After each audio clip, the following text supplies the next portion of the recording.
welcome to the update meeting. Of course, post the Tongston and also SOS, Skills Outside School Foundation collaboration in the Lead4change initiative. This is, of course, this was a competition set up by Skills Outside School Foundation in order to really, of course, support, but also bring to forth the ideas of entrepreneurs that SOS has been incubating and supporting around the continent. And of course, towards the end of the competition, we as Tongston came up with our own idea of also supporting the funding that will come into the Lead4change initiative for all the entrepreneurs that SOS has been able to identify and is supporting. So today, it's been some few months since the challenge ended and since the award grants were given. Today I have Emmanuella Appiah, and Emmanuella, I'll let her give a good summary of what her idea is. It has something to do with recycling, but you know, I always say the person that is owner of the beauty or whatever thing it is best placed to talk about that thing that they are working on or that they're involved in. So I'll give the floor to Emmanuella to just give us maybe just 1 minute explanation or description of what her idea is, who she is also, and also any other thing, information that we need to know about her. Emmanuella?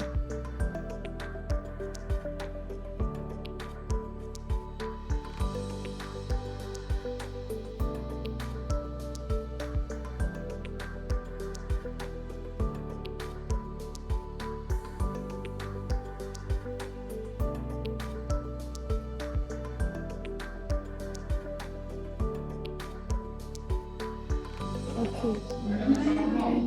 Hello everyone. My name is Emmanuella Appiah and I'm the founder of Green EcoWorks. Green EcoWorks is into plastic recycling. We recycle plastic waste into composite material which we use to make furniture. So the material comes in 2 forms. You have the lumber and we have the sheets. And they are all used to make different kinds of furniture. Basically, that's what we do. So we are located in Kumasi, in the Ashanti region of Ghana. Yes, Emmanuel, if you can quickly repeat the name of the business, Green EcoWorks.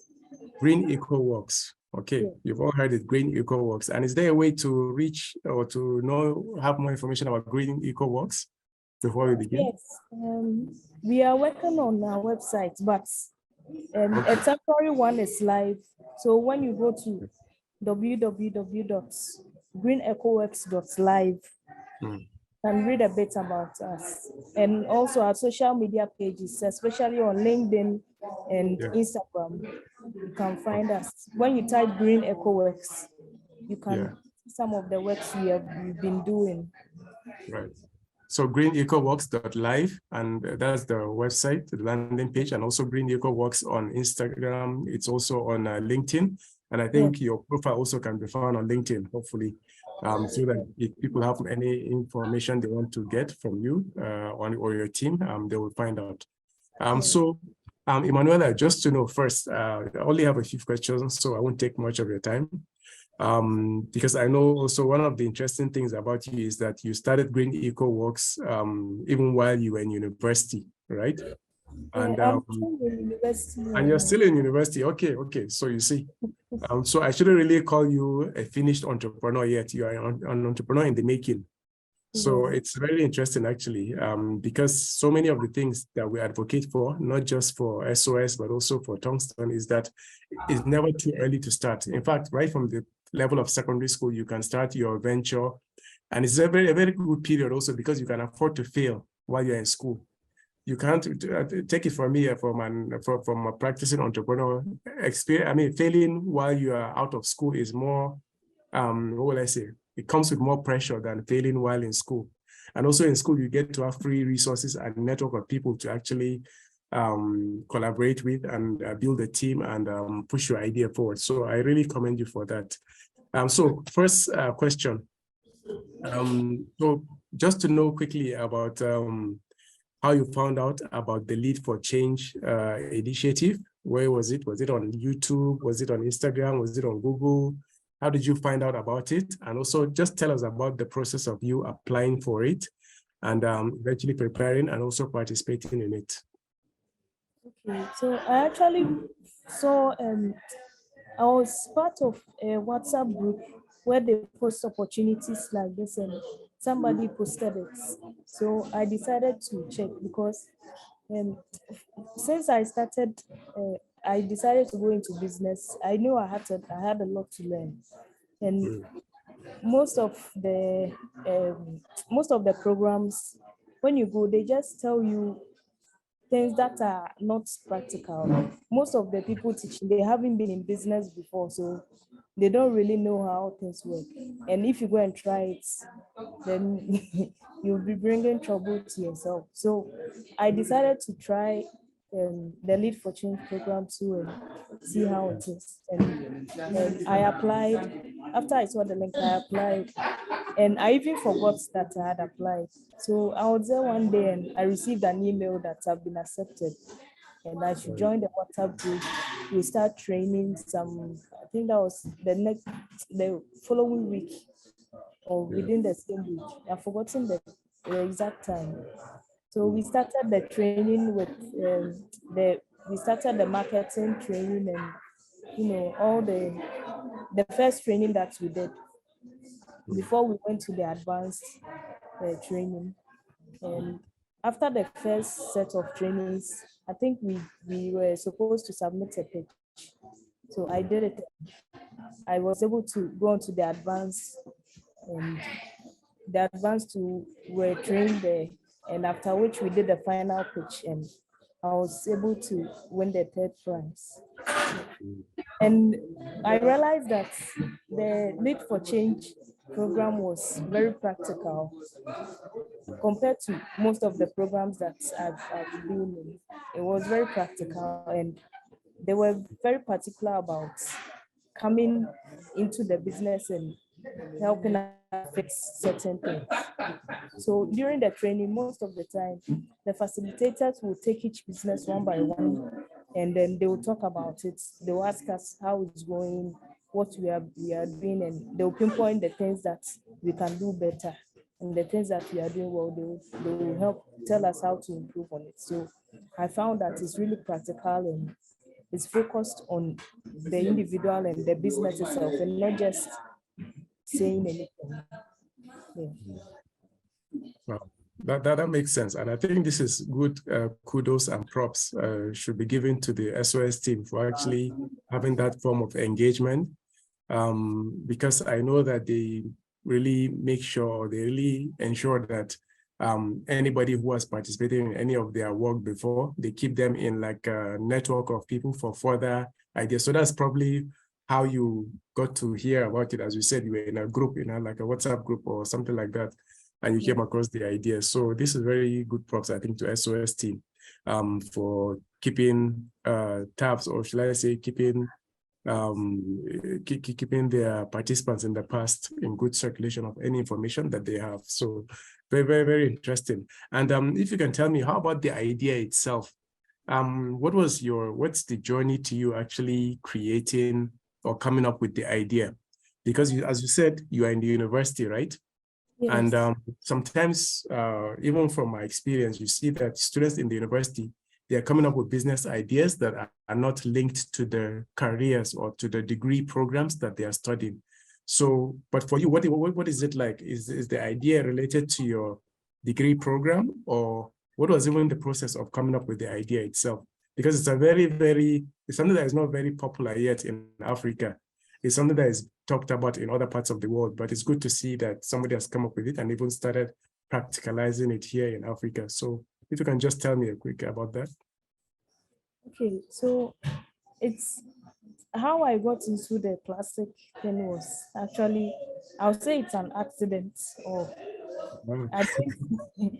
I didn't intend to I mean, from the Right. beginning, I didn't even know there was anything called recycling. Around 2015, 16, 17, Mm. I didn't know there was anything called recycling. So Mm. I used to be a student at University of Ghana, and Right.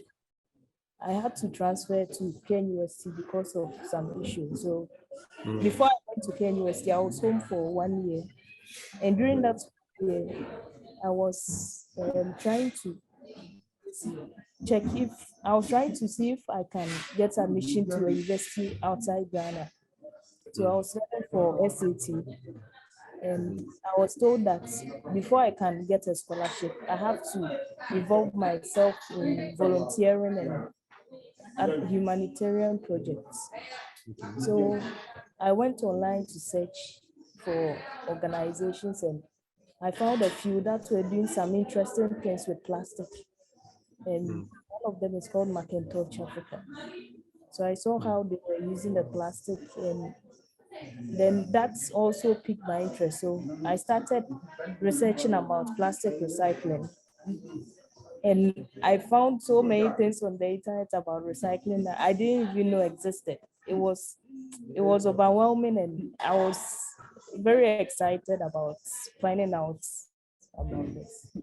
And I also realized that in Ghana and also in Africa, those who have been into recycling, what they do is they just take the bottles and they, with the raw bottle, they cut them into certain products which Mm. don't last long.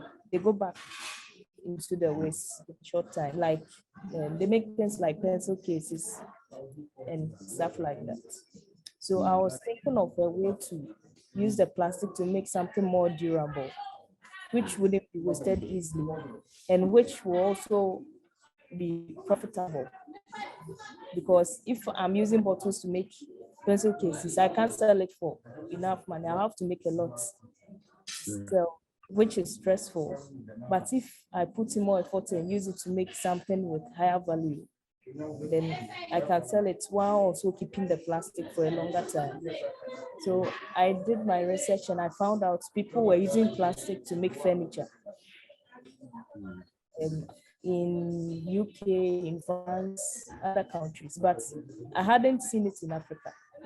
So I Mm. went further on to do my research and I found that you can even start in your home. You can use some um, certain things you have, machines you have in the home to do it. Mm. So um, I started talking about it to people, and I was able to win a grant of 2,500 cedis from Impact Hub Accra, Mm. and I used that to buy my first machines to do it. But before that, I went for a circular design workshop for 1 weekend. I met someone who had the same idea that I had, and who had already started. He had been in recycling for I think 25 to 30 years. So he had machines, and we decided to collaborate and bring this thing to life. So he already had samples, and we started talking about it. We started working together, and that was in 2020, 2019. Yeah, we started talking about it. We brought our ideas together, and we were working on it.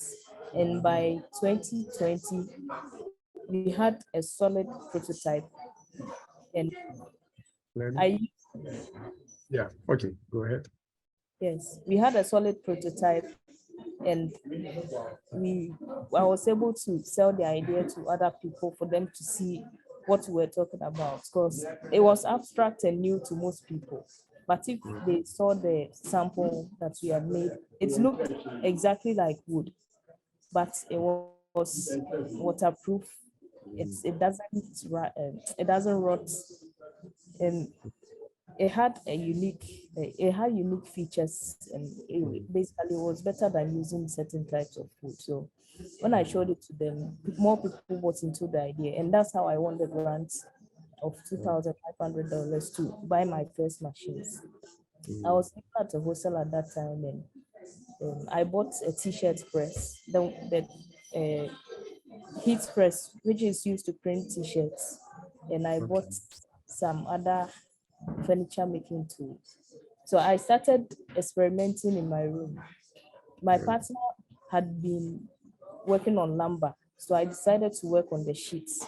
So the sheets can be used in place of plywood and MDF, those kind of materials, but the lumber can be used in place of wood lumber. And I was able to refine the process. I know the process from head to toe. I can do it even without a manual. I can start and finish the making the board with the right tools. So that was what I did from 20. I think I got the grant in 2021. So that was what I did that whole year. But before I started, I registered the company. And during that whole time, I registered in March 2021. And from March 2021 till March 2022, I was working on the sheets continuously, bringing out different colors, different patterns. And some had patterns like marble. So I combine colors and I make these sheets with different thicknesses. So that was what I was doing. And then in 2022, I decided to focus more on the lumber tool. And by May to July of 2022, I had finished my first prototype with the lumber, which is a picnic bench. So we have been able to fabricate a picnic bench with the plastic lumber. And then I think that was around the same time that we're doing the Lead4Change program. And I was also in another program here in Kumasi, in which I showed them the prototype of the bench. People were really happy about it. A school even approached me that they use wooden benches for their kids, but they are considering the plastic because they've seen that it's really good and it will help them. So that's been the journey so far. That's how I got into the plastic, and I mean that's where we are now. Yeah, and for you, when you came up with the idea, was it always going to be plastics, or it would involve other materials? Like your specialization would just be plastics, right? Which, as you said, first to be turned to furniture, or just to like sheets of material that can be used for other things? Or is it going to be something else in the near future?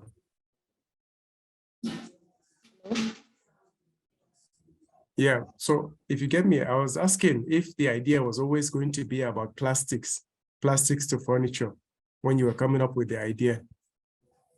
Yes, yes, that was the idea from the start. Okay. Plastic furniture. But later on, I was also thinking about it that why stop at plastic? We can go forward and work with glass, recycle glass, recycle agricultural. Rubber, nylon, paper, cardboards, things like that. So the bigger plan is to extend the business to recycle all these other materials, but we are starting with the plastic. Right. Yeah, as you said, the materials actually are very vast, to all the ones that we've mentioned now, ceramic and all of that. I remember in school, when we were taught, I think it was in basic science and technology, we're taught about all the materials in the world, and plastics, nylon, rubber, wood, and all of that. But nobody at that time was thinking about those materials being turned into something else. It was always about getting it like fresh, and this leads me to my next question, which is in terms of your schooling, right? From primary school, secondary school, now you're in university, and even other education that you've gotten, whether it's online courses and things like that. To what extent have all of those contributed to what you are doing now in terms of the idea that you're working on? When I was young and in primary school, I was interested in, I used to collect pieces of old machines and toys. I had a special drawer where I kept them, but my mother threw everything away. from the Right. beginning, I've been interested in creativity. And in secondary school, I did science. At that time, I wasn't even thinking about plastic. I didn't know how my future was going to be. I was just Mm. interested in finishing school and going to university. So it was when before I came to Ken University, that I really dived into it, did my research and found out a lot about it and what I can also do, how I can also start something. So since I'm in my third year now, and I started exploring in before 2021. I started exploring it, and I started doing it myself in 2021. So I'm also studying forest resources technology in KUST, and Okay. my major is in wood processing and marketing, where what we do is we learn about how to make products out of wood, whether furniture or pellets, briquettes, all those things, any kind of wood products. That's what we are learning how to wood to do. So I have some knowledge in how the process of cutting down wood and converting it to a final product. And in my plastic work, I compare it and I find that maybe the wood is, I mean, it's a long process and it can be quite expensive. But the plastic is also a better investment. That's how I'm able to compare the wood and the plastic. And that's how my education, my university education is also having an impact on what I'm doing. So my final year project will be to create a composite with wood residue and the plastic, see what I can develop. Right. And the composite wood, will it be like fresh wood, or are you planning on using like recycled wood also, like wood has been used before? Yes, I'm planning on using that. Okay, I see. And I think this makes sense because with what you are studying, production or wood production to goods, it's showing you basically the finished products, right? Although for them, they're talking about like from forestry, meaning it's fresh wood. So you're getting the manufacturing side of it. However, for you, for the business idea that you're working on now, is almost like using an alternative or a kind of mixed material that can supplement the wood material they used for the same end product of furniture. And it's very interesting also because I don't know if you're aware, there are a lot of parts like in the sub-Saharan Africa that are having the issue of climate change and all of those stuff. And so deforestation is causing a lot of desertification. And so there's a lot of advocacy from government and from bodies like United Nations to say, either we replace most of the wood or forest that we're cutting, or we find other alternative ways of replacing wood, basically.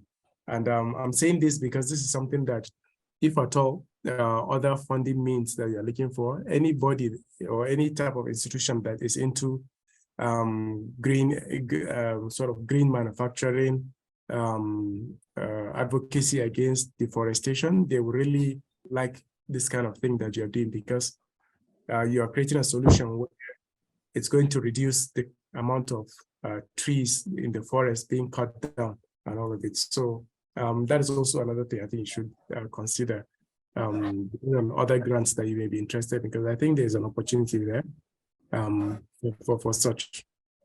And also, next question, we talked about earlier that this is something that is really not as common in Africa. And also the type of market you are trying to serve, the end product is like a furniture where people use at home. But considering all of that, what are some of the challenges that, the challenging aspects of you even coming up with the idea, creating the idea, and also selling the idea to people or pitching the idea, presenting the idea to people? What are the challenges that you've been facing so far? So far, getting people to buy into it has been quite difficult from the beginning. So, because it's most people haven't seen it done, so they feel like if you talk about it, you are just dreaming. You are not saying anything sensible. Like you are not being real. So one thing I try to always do is if I talk about it, then I show you evidence that this is what we've done so far. Then the people who show more interest, then I go further and talk to them about maybe using some for themselves. After I launched the first product last year, I think there's been 2 other products for different people who are really interested in it. And I participated in some trade shows, so I was able to also keep talking to more people. It's difficult for people to accept when they haven't seen it.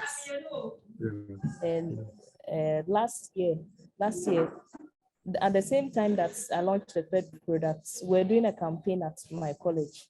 I led a campaign to tell people about the practical uses of plastic waste. We call this the Don't Waste the Waste campaign. We wanted the students to buy into it and tell other people. So that's where the benches came in. We did it and we placed it on the campus for the students to use. The lecturers also saw it. They were happy with it. And I think it was able to spread throughout some parts of the school. Some people, some of the halls, some of the hostels, they've seen it.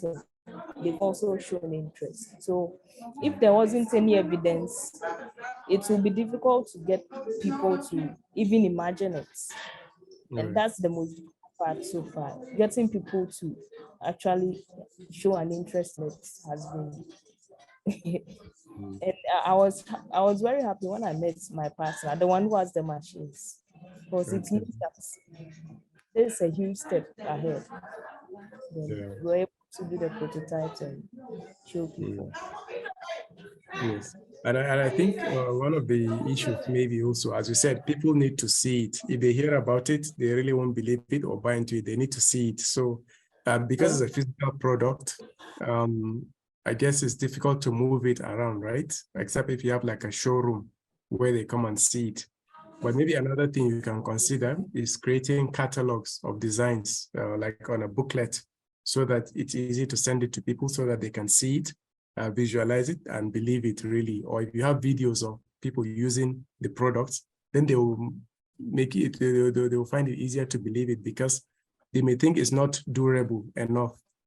Because if it's furniture, of course, you want it to last long, to be durable, just like how a wooden furniture will be. So such demonstrations, I think, can help them, can help you overcome those obstacles, those excuses that people give for the products. And then, of course, as you said, if you go to trade shows and you compare your products to wood, in terms of pricing, durability, and also the goodness that you're doing as far as the environment is concerned, it will be easy to get the will or buy-in of people. So let me go on to my next question, Emmanuella. In terms of all the other avenues or options of pitching your idea, so this time I'm not talking about the consumers that use the products, but the people that fund or finance such ideas. What has been, what are other avenues that you've tried? I know you mentioned one before that you got access to 2,500, and maybe there are others that you've applied for. What have those experiences been like? And also, how was that experience different from the one that you got through the lead4change initiative? Hello? Hello? Yeah. Did you get me? Or I can repeat I didn't get the last part. Okay. Okay. So with all the other applications that you've done before, like the one that you got the 2,500 and maybe other applications for grants or for investment. What has been the key things that are different, that you see are different in terms of those other applications and processes versus the Lead for Change initiative that you went through? Yes, the difference I've seen so far is the practicality and the focus. I mean, for most of the programs, what they are trying to do is just to fill a quota and be able to say that they got this number of people to take the training, but they don't really focus on what they are training, whether it's right or wrong. And most of the facilitators are not even into business. They are just people who have been hired to come and speak. So with the Lead for Change, I think before we started training, the facilitator will give us a brief about what they've been doing so far, what they've achieved. So at least we had an idea of who they are and how they are into business, their abilities when it comes to business. And from that, we know that they have the experience to teach us, they are saying, and not just trying to be able to go out and say they've trained this number of people, but they are looking to make actual impact. And apart from that, during the training, when they came to us directly to help us to fix the things that are going wrong in the business, they went to each and every business and they spoke about it with us. So that I think the last time Sholape and I had a meeting with Miss Ibrahim.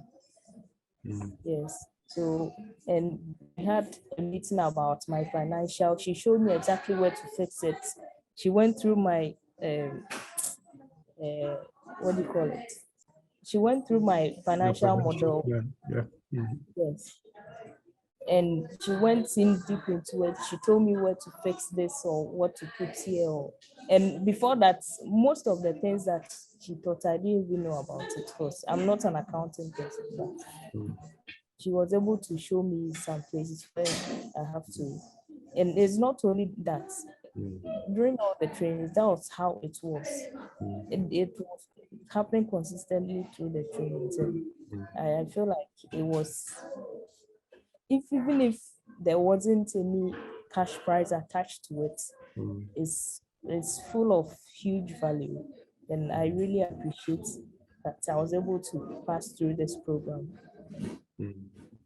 Yeah, this makes a lot of sense, actually, and I do agree with you, because also for SOS and the Lead for Change team, I think one of the key things they look forward to is to see successes in the people they support, because if you fail, then whatever program that they're doing now or in the future is going to be questioned, so that is why there's that level of involvement. And also the other thing is also the more they learn or the more they engage with you, the more they also learn, and they get feedback and things like that. So perhaps also many of the good inputs that you got are also as a result of other feedback they have gotten. So if anything that you think also they can make better for you or other future participants, also do feel free, please, to give it to them. And it is always what I know about SOS and the Lead for Change team also is that it's always a long-term relationship, because they want to see it to a logical end. To normally Ms. Halima, that you had this session with you, she always says bankability, meaning to a point where it's large-scale industry type of situation. So hopefully we do see that in the near future. Not easy, but of course, if you're passionate about it, you will see it through to the end. So my next question, what would you say typically, what will I say, in terms of impact, what makes your idea or your business more impactful compared to others that you've seen? I know earlier you said you've seen somebody that is doing similar thing to what you are doing. Even I have seen some of the businesses that I'm trying to advise on the side. I've seen some that have similar ideas here in Nigeria. But what would you say is, in terms of yours, impact-wise, but also in terms of how valuable, influential, and profitable your business is now or in the future. So it's really good to really know that. Okay, with my own, um, since I'm the leader, I have the vision. And I'm working with people, so I always let them know before I start working with someone. I let them know that we are working with, we are trying to be a sustainable business. So we are focused on, although we are focused on profits as a business, we are also focused on planet and people. So how can we have an impact on that? Because right now that's what is expected of every business. And since we are directly using the waste from the streets and the landfills, it's like that's the whole purpose of the business, to make sure we are doing something for the planet, and we are also helping people as in the community. And that makes us rich, because we most of the businesses, all they are doing is to get the profits. They don't care whether it affects other people or it affects the planet. So at the moment um, there are two full-time workers, myself and my partner, and then there are 6 casual workers. Then there are people who collect the plastic. They don't work directly with us. They just collect it for us. Most of them are old women. And most of them are people who are just in the community. They don't have any jobs. So when they bring it, then they get some small cash. They can use it to feed themselves. And they are able to, they are the ones who go around. If they see a store, then they will pick the bottles and the sachets there when they are walking along the streets. That's actually their whole work. That's what they do all the time. So we can see that as they are picking the plastic to come and sell, they are cleaning the environment. And then they are also making some money for themselves. They are offering us with cheap raw material to do the work.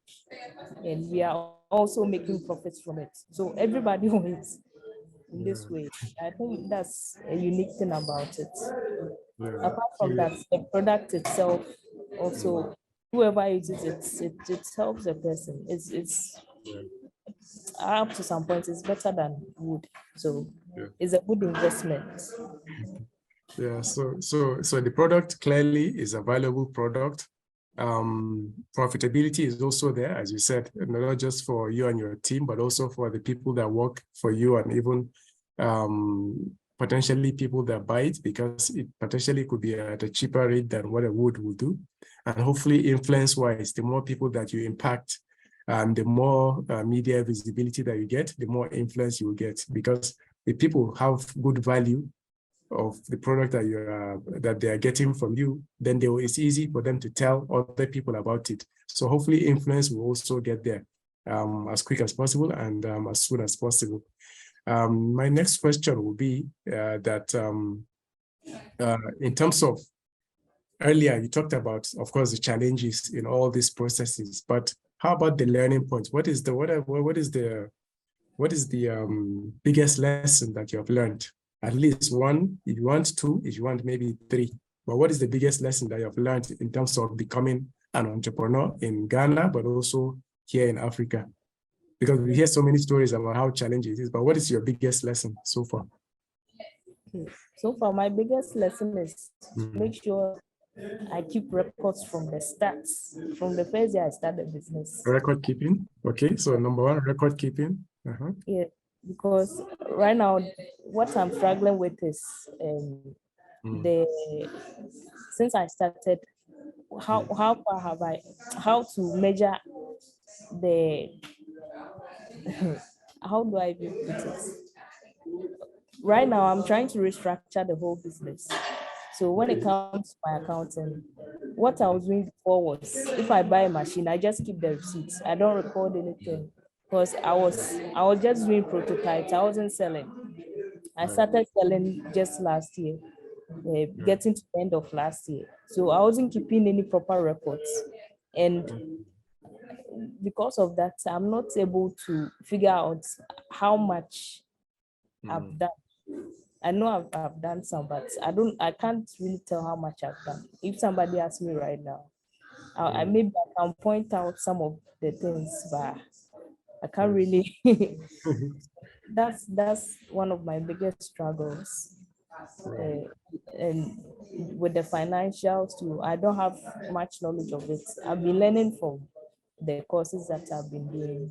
So if I don't have money to get an accountant, I have to do most of the things myself. So the lesson is that from day one, if I'm starting another business, I should be able to keep every record of every action I take, or every money I spend, every money I get. Keep proper records, else it will come back and bite me later, like how it's doing right now.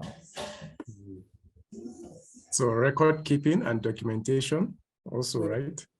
And then financials is something you're trying to win over.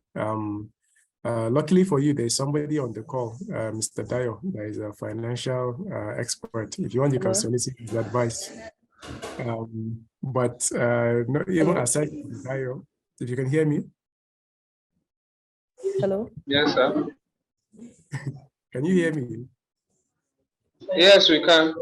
Okay, yes, Emmanuella, I was saying that Mr. Dayo is good in finance and accounting, just in case, by the way. But just in case you cannot afford Mr. Dayo, who is also on the call, works with us, you should, I think, look within your campus. So the students that are your colleagues that are studying business administration, some of them maybe are studying finance and accounting. Those are actually the people you need, right? And you get them for free. Obviously, because you are a startup, it will be easier for them to support you in that side. But eventually, as you are getting more funding, there are tools, technology tools that you can use also to handle your finances. However, maybe you've also gotten this from the session you had with Ms. Ibrahim, Ms. Halima, that a lot of these things, the basic financials, are very standard and easy. So you don't have to get to that high level of finance and accounting to be able to do what you're doing right now. It's just all about basic arithmetic, right? So if you want, you can take some time to learn even free on YouTube. But as I said, one of the easiest resources or human resource that you can access are your colleagues that are in the university right now, studying business administration or finance and accounting. Let this even be a good practice for them.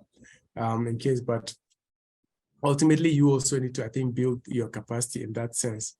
I also had to do that. As much as I was good in mathematics in school, when it came to business finance, it was a struggle for me, but I had to take a few courses, even while the business was running, in order to achieve that. So I think I have just one more question for you, which is maybe one of the most important questions at this point. What is next for your idea? Obviously, because as you know, every grant that you've been getting so far, even the one that you have gotten from SOS Lead4Change initiative, is supposed to just help you move the idea forward. So you are still at the concept level and about to scale into operations or real production or industrialization. But obviously you're in the university, but at the moment, what you need is to now start thinking of what happens after university, because you said you're in your third year, maybe approaching fourth year, finishing now, soon in the next 1 or 2 years. So what is the next step? Basically, that's my question for you. And also, you've said you are doing some restructuring, but aside from the restructuring, what will be next in 2025? Or even in the next other 5 years? So starting from now, apart from the grants from lead4change, I was able to also win a grant of 25,000 euros from the European Union. So I'm using that to set up a small factory where we'll be doing daily production. Now that we have the process locked down, we know exactly what to do to get the final product. I'm working on getting a workshop where we'll be doing daily production, especially with the sheets.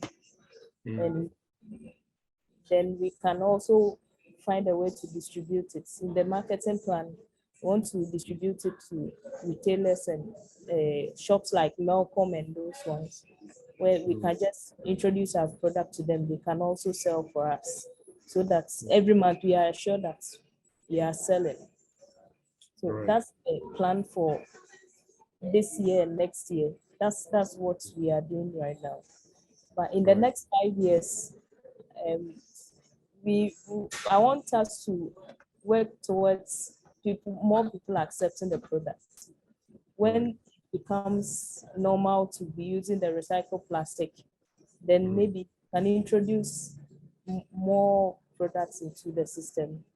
Because right now people are now trying to accept it, that this material exists. So within now to the next 5 years, that's what we'll be working on, getting more people to accept it, getting more people used to it. And by then we can expand the company into, maybe start thinking about materials which we can combine with the plastic, or even how to improve the plastic more than what it is right now. The next 5 years. That makes sense. So getting a full workshop, and by then you have graduated, I think, by that time. And then, as you said, obviously, spreading more and trying to get into other markets as best as possible. This makes sense, actually. And it's something that I really look forward to seeing what comes out of. And not just there in Ghana, of course, as I said, around the continent, it seems there are few ideas like that. But what's good to see is that you are very passionate about it. Some of the people that I've seen doing this type of recycling business, they are just doing it for the money, basically, is for just as a business opportunity that they have seen, but there's no real passion behind it. But you strike me as somebody that even if challenges come, you're still going to be on it and find a way to solve those problems or challenges.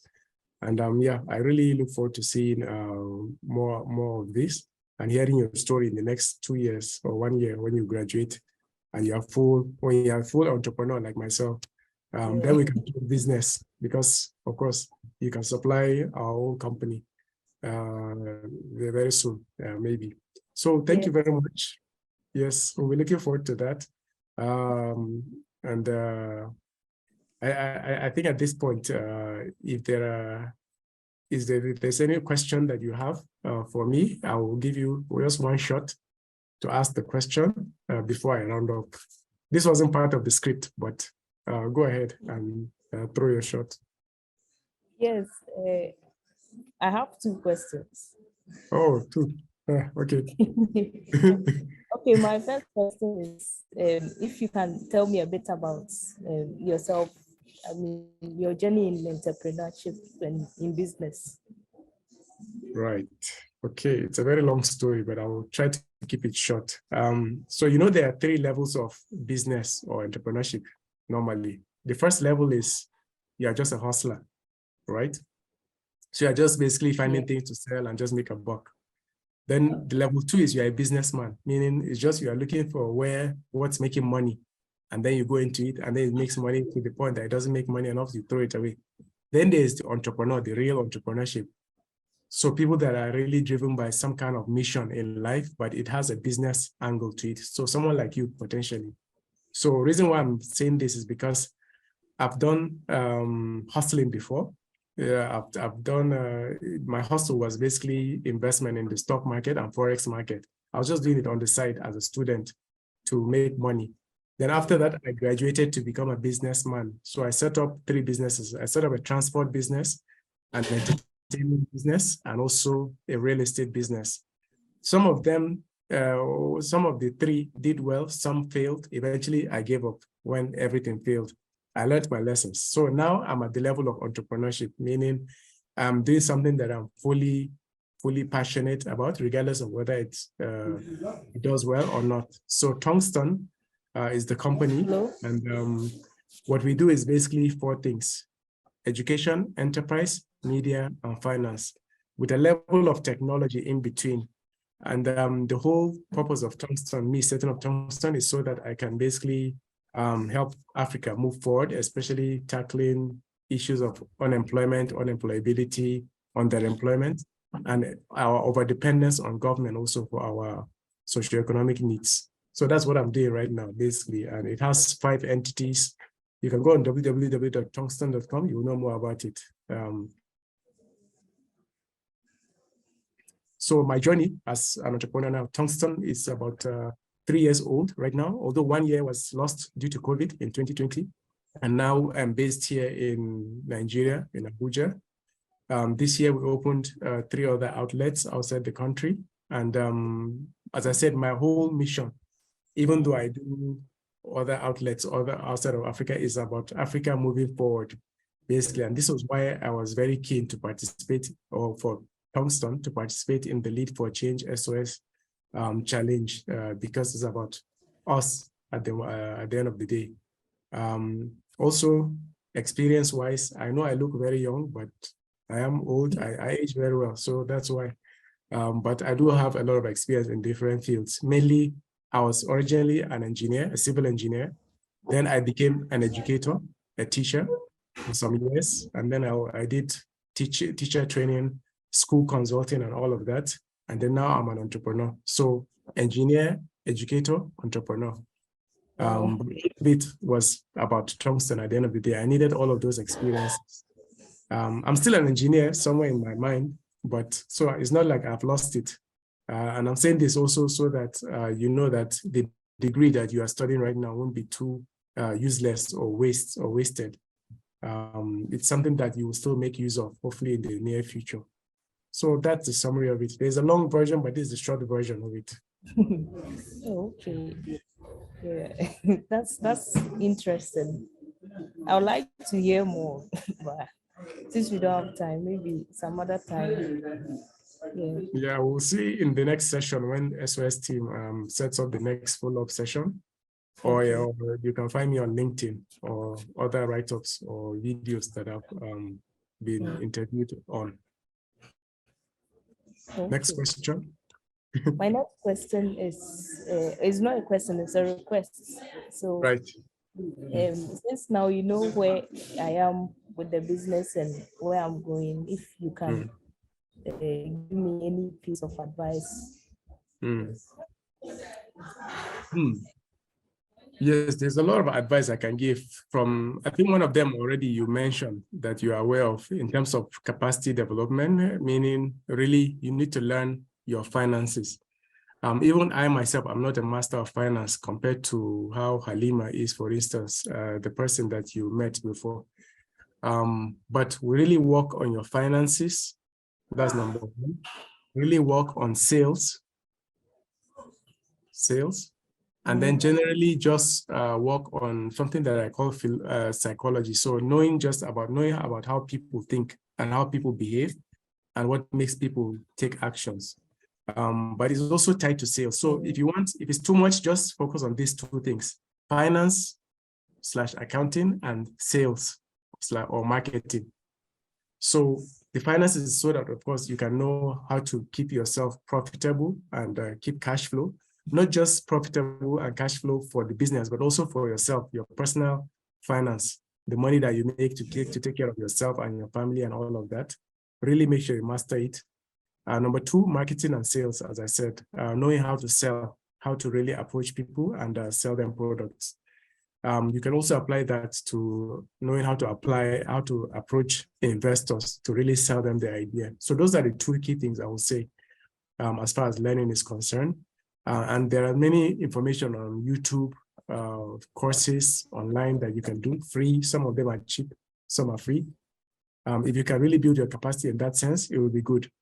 Then number 2 is actually getting, I think you said you already have a team. So I think something about teamwork or team building. But as much as possible, do it cheaply. So that's why I said earlier, leverage on the other students that are in the campus, in the university. If it's something to do with marketing that you're looking for, go to either the marketing department or faculty, or the, I don't know which other, even the English language faculty. Some of them are really good with storytelling, with content writing and all of that. It will help you with marketing. If you need legal support, go to the legal department. There are students that are studying law, and maybe even some of the professors. Although, unfortunately, in the universities, many professors haven't really done the real business of what they are studying. They just do theory. But as much as you can, try to find human resource from the campus, because don't be surprised that this will be the team that you have even in the next 5 years after graduation. So team building is next. Number 3 is this, I think you're already doing it, but get as much free money as you can. So grants like the EU grants that you've got. Hello? Yes, if you can hear me now. So getting free money is what I'll say is the third advice I'll give, whether it's from grants or from competitions. Hello? Are you with me now? Can you hear me now? I can hear you now. Okay, yeah. So the third advice I was giving, hopefully you've gotten the first 2 advice. The third advice is that you should get as much free money as possible. So more grants, more competitions you can participate in, and also more donations and money from friends and family, especially if they really believe in you and your idea. The easiest way to get money from friends and family is if they really believe in you as Emmanuella. Most of them won't really care or even understand what the idea is about. But if they really believe in you as a person, they will give you the donations that you need, the free money that you need. So as much free money as possible, I think you should get. So yeah, there are many other advices, but I think if you focus on these 3 for the next few months, I think it will really shape or position you even better for more other things to come, I think.